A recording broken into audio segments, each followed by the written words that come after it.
दे दें दर्शकों को। नए कानून पर बलूचिस्तान या ज़ेहेटी कमेटी का बयान सामने आया है। बलूचिस्तान कानूनी डिटेंशन जोन बन जाएगा।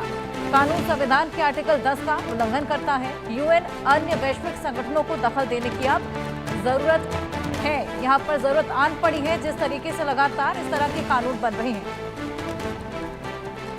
संजीत सिरोही जी, मैं आपके पास आऊंगी। यूएन अन्य वैश्विक संगठन जिनके दखल की मांग की जा रही है, बेहद ज्यादा जरूरत भी हो चली है। जिस तरीके से आए दिन यहाँ पर बलूचों पर प्रहार ढाया जा रहा है, क्या लगता है कितनी जरूरत है? क्या दखल अंदाजी यहाँ पर करेंगे वो लोग? देखिए हर्षा जी, ये जो जैसे अभी द्विवेदी जी भी बता रहे थे, मैंने बोला था ये कोई पहली दफे नहीं हो रहा। बलूचिस्तान में पहले भी यही चीजें होती थी, लेकिन अब इसको जो है एक एक्ट के अंदर अब एक जो लीगल पावर्स दी गई है जॉइंट इन्वेस्टिगेशन टीम को, जिसमें जैसे आपने बताया है कि वो जो उनको 3 महीने तक रख सकते हो शक की पनाह पे। अब पॉइंट ये है, मेरा इसमें दो चीजें मेरी समझने वाली है। सबसे पहले तो ये जो है एक्ट ला के पाकिस्तान ने बहुत बड़ी गलती इसलिए करी है कि अब ये इशू जो है इंटरनेशनलाइज हो जाएगा। अब इस एक्ट को लोग जो है यूएन में, ह्यूमन राइट्स में, नेशनल ह्यूमन राइट कमीशन में जाएगी, तो वहां पे इसके ऊपर अब ज्यादा अटेंशन होगी। पहले सिर्फ लोग ये सोचते थे कि बलूचिस्तान वाले सिर्फ ये पाकिस्तान के सिक्योरिटी फोर्सेस के ऊपर आरोप लगा रहे हैं, लेकिन ये बिल पास होने से साफ जाहिर हो गया है कि पाकिस्तान में इस तरीके से बिल है जो कि सिर्फ बलूचिस्तान के लिए लगाया गया है, और इसमें जो ह्यूमन राइट वॉयलेशन है, और जैसा ये कह रहे हैं कि Balochistan has become a legalised detention zone, इसमें जो सस्पेक्ट है उनकी जो है आइडियोलॉजिकल प्रोफाइलिंग भी की जाएगी, और उस ये आर्टिकल 10 को जो है इसको वायलेट करता है। तो मतलब ये है अब बलूचिस्तान का जो इशू है वो इंटरनेशनलाइज हो जाएगा, इसी एक्ट के ऊपर लोग बोलेंगे। दूसरी चीज हर्षा जी, मैं ये बताना चाहता हूं कि बलूचिस्तान का जो ये संघर्ष चल रहा है ये बहुत दिनों से चल रहा है, लेकिन पाकिस्तान बलूचिस्तान को अपने हाथ से नहीं निकलने देगा जिस तरीके से ईस्ट पाकिस्तान चला गया। क्योंकि बलूचिस्तान जो बलूचिस्तान के मिनरल्स है, ऑयल है, गैसेस है, वो भी अगर पाकिस्तान के हाथ से निकल गई और पंजाब और सिंध का पानी बंद जो भारत ने कर दिया है, तो पाकिस्तान के बहुत बुरा हाल होगा। तो इसलिए पाकिस्तानी फौज हर कोशिश करेगी कि बलूचिस्तान में जो भी ये संघर्ष चल रहा है इसको दबाने के लिए। हर्षा जी, बिल्कुल, यहाँ पर लगातार दबाया जा रहा है। और मनन जी, मैं आपके पास आऊंगी। जिस तरीके से सर ने भी बताया कि लगातार प्रहार भी देखने को मिल रहा है, जंग छिड़ी हुई है, बिल्कुल इंटरनल कला देखने को मिल रहा है। मिनरल्स भी उनके चाहिए, लेकिन उनके साथ बैठ के डायलॉग भी नहीं करना, उनकी मांगे भी नहीं सुननी। आपको जब किसी से कोई काम होता है, कुछ भी होता है, तो ये आपकी भी जिम्मेदारी बनती है कि आप उनकी बातें भी सुने, उनकी मांगों को भी सुने। लेकिन यहाँ पर बिल्कुल विपरीत स्थिति नजर आ रही है।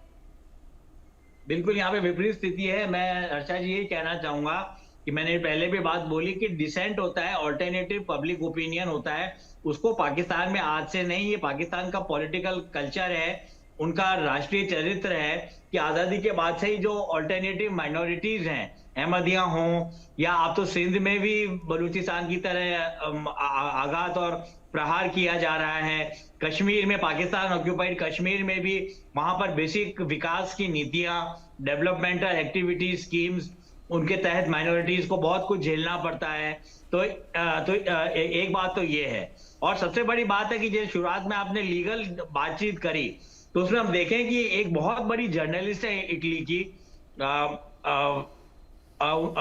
वो ये कहती हैं, उनका नाम है मरीनो, वो ये कहती हैं कि जो पाकिस्तान जो शोर मचाता है पब्लिक ओपिनियन में, इंटरनेशनल फर्मामेंट में जाकर कि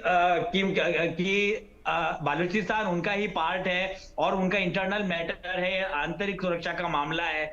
पर जिस तरीके से 1929 के आसपास ट्रीटी साइन की गई ब्रिटिश गवर्नमेंट से, उसमें शाह ऑफ कलट, ये जो पूरा एरिया है पहले कलट एम्पायर कहलाता था, KALAT एम्पायर, तो वहां पर बड़ी मुश्किल से बड़ा ही प्रेशर डाला गया और बड़े ही अजीब से घटनाक्रम के बाद, एक्सप्लॉयटेशन के बाद शाह ऑफ कलट को एग्री करना पड़ा फोर्सफुल सर्कमस्टेंसेस के तहत कि वो पाकिस्तान का अंग बनेंगे।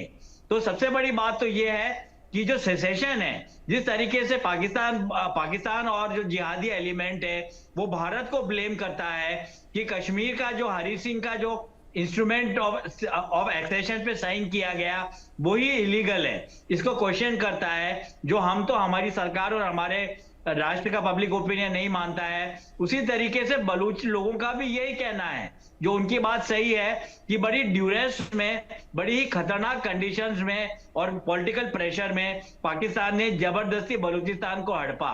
और जहां तक आप बात कर रहे हैं इंटरनेशनल ओपिनियन की, ये सही बात की गई है कि दक्षिण एशिया में लोगों को हल्की सी सुगबुगाहट थी कि बलूचिस्तान में कहीं गड़बड़ है, कहीं पाकिस्तानी डिप्रेशन है।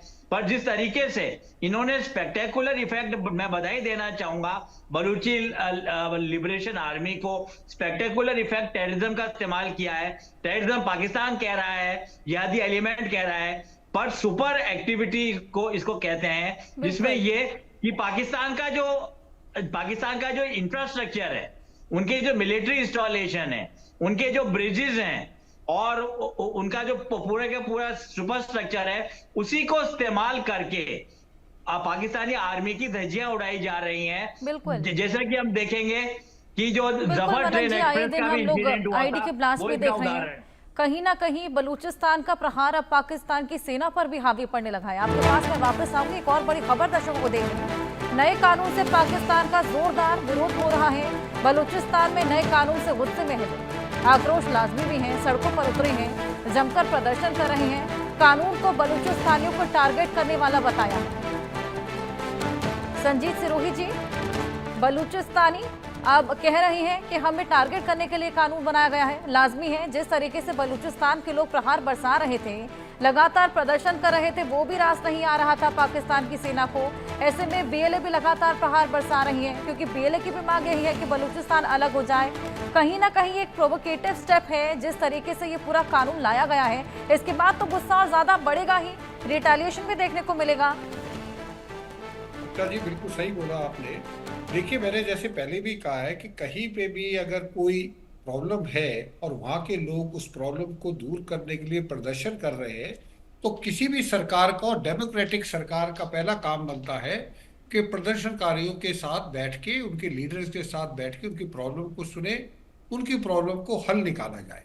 अब जैसे ऐसी प्रॉब्लम तो हमारे साथ भी जम्मू एंड कश्मीर में थी और कई नॉर्थ ईस्टर्न स्टेट्स में थी, लेकिन हमने उसका ये मतलब नहीं लगा। और हमारे यहाँ भी arm forces special power act है, कई जगह पे अभी भी लागू है, लेकिन उसमें और बलूचिस्तान में जो हो रहा है उसमें जमीन आसमान का फर्क है।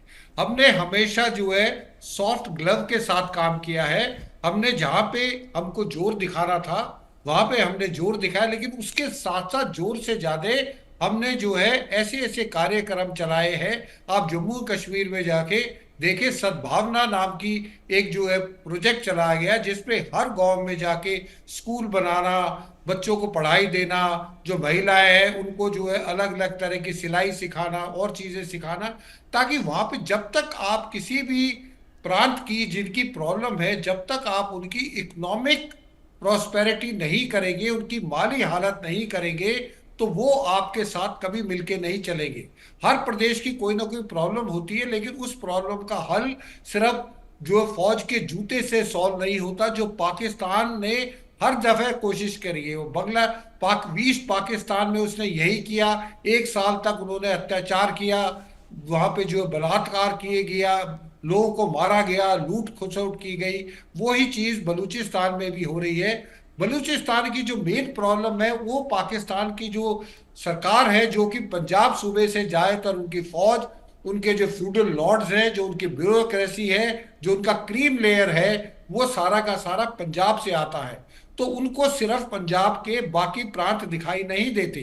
तो इसलिए बलूचिस्तान जो उनका 44% उनका एरिया कवर करता है, बलूचिस्तान में इतने जो है मिनरल्स है, गैस है, ऑयल है, बाकी गोल्ड है, कॉपर है, वो सारा का सारा उनका रेवेन्यू जो आता है और उससे जो पैसा आता है वो सारा पंजाब में लगा दिया जाता है। तो वहां के लोगों में इस चीज का आक्रोश है कि जो हमारे यहाँ चीजें पैदा होती है उसका पैसा हमारे यहाँ लगना चाहिए। गरीबी रेखा में आप देखें तो बलूचिस्तान सबसे ज्यादा गरीब प्रांत है बिल्कुल पाकिस्तान का। बिल्कुल सही कहा उसके आपने ऊपर सर, जितने ज्यादा रिसोर्सेज वहां पर हैं, ऐसे में ये हालात तो बलूचिस्तान के होने भी नहीं चाहिए थे, और अगर इसके लिए आवाज उठाई जा रही है तो उसमें क्या बुराई जो ऐसे कानून निकाले जा रहे हैं। बहुत शुक्रिया सर आप दोनों का हमारे साथ जुड़कर तमाम जानकारियां साझा करने के लिए।